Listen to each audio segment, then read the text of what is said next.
কর্মচারী remote work করলে কি লেবার কন্ট্রাক্টে আলাদা ক্লোজ যোগ করতে হয় নাকি নর্মাল ইউএ লেবার ল প্রযোজ্য? ধন্যবাদ। এটি খুব গুরুত্বপূর্ণ প্রশ্ন। স্পেশালি করোনা পরবর্তী পৃথিবীতে হোম ওয়ার্ক বা রিমোট ওয়ার্ক এটা খুব কমন হয়ে গিয়েছে।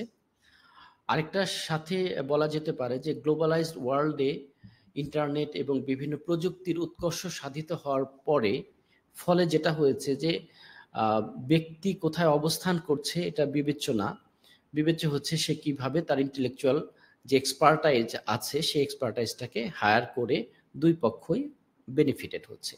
তো এমতো অবস্থায় এমন একটা ওয়ার্ল্ডে আমরা ভার্চুয়াল রিয়েলিটিতে কিছুদিনের মধ্যে হয়তো পদার্পণ করব, তখন দেখা যাবে যে এই বিষয়টা আরো আহ, উম, এই যে আজকের যে প্রশ্নটা এই প্রশ্নটা বারবার সামনে আসবে যে সেই ক্ষেত্রে ল কিভাবে এটাকে কাজ করবে রিমোট ওয়ার্কের ক্ষেত্রে। তো সংযুক্ত আরব আমিরাতে যে সমস্ত প্রতিষ্ঠান রয়েছে সে সমস্ত প্রতিষ্ঠানে কেউ যদি রিমোট ওয়ার্ক করে, সেটা ঘরে বসে করতে পারে বা দেশের বাইরে অবস্থান করে করতে পারে, তাহলে সেটার ক্ষেত্রে আসলে ল কি বলে? এটার ক্ষেত্রে নর্মাল ইউই ল প্রযোজ্য আছে। আর যেটা হচ্ছে যে কন্ট্রাক্টের মধ্যে আপনাকে এই বিষয়গুলো একটু সুস্পষ্টভাবে লেখা থাকতে হবে যে ওয়ার্কিং আওয়ার, ডেটা সিকিউরিটির বিষয়টা লেখা রাখতে হবে, পারফরমেন্স ভ্যালুয়েশন ইভ্যালুয়েশন কিভাবে হয়, যদি কোনো এক্সপেন্স করে থাকে সেই কর্মচারী যে এক্সপেন্সগুলো সেটা রিইম্বার্সমেন্ট কিভাবে হবে, তারপরে হচ্ছে যে কন্ট্রাক্ট বা এইচআর পলিসিতে এই জিনিসগুলো ভালোভাবে উল্লেখ থাকতে হবে।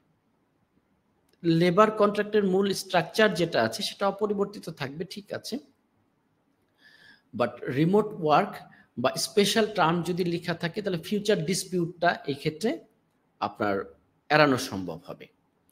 যেমন এরকম যদি হয় যে আপনি যদি সংযুক্ত আরব আমিরাতের বাইরে থেকে রিমোট ওয়ার্ক করেন, তাহলে দেখা যাবে যে 6 মাসে একবার আপনার এই দেশে আসার যে বিষয়টা আছে, আসতে হবে, এটা একটা বিষয় থাকে। আবার দেখা যায় যে আপনি যদি দেশের বাইরে থাকেন তাহলে ডব্লিউপিএস স্যালারি আপনার জেনারেট হয় না। ডব্লিউপিএস স্যালারি যদি জেনারেট না হয় তাহলে একটা নির্দিষ্ট সময় পরে আপনার গ্র্যাচুইটিতে এটা একটা ইম্প্যাক্ট আসবে। তো এই সার্বিক যে বিষয়গুলো, এই বিষয়গুলো একজন এমপ্লয়কেও বুঝতে হবে, এমপ্লয়ারকেও বুঝতে হবে। তো তাদের মধ্যে কন্ট্রাক্টগুলো এবং আন্ডারস্ট্যান্ডিংগুলো এইভাবে থাকতে হবে।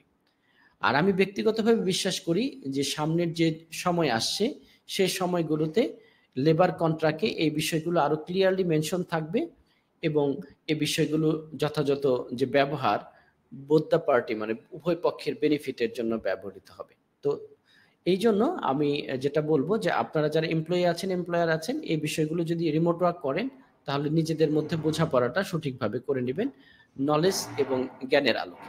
ধন্যবাদ।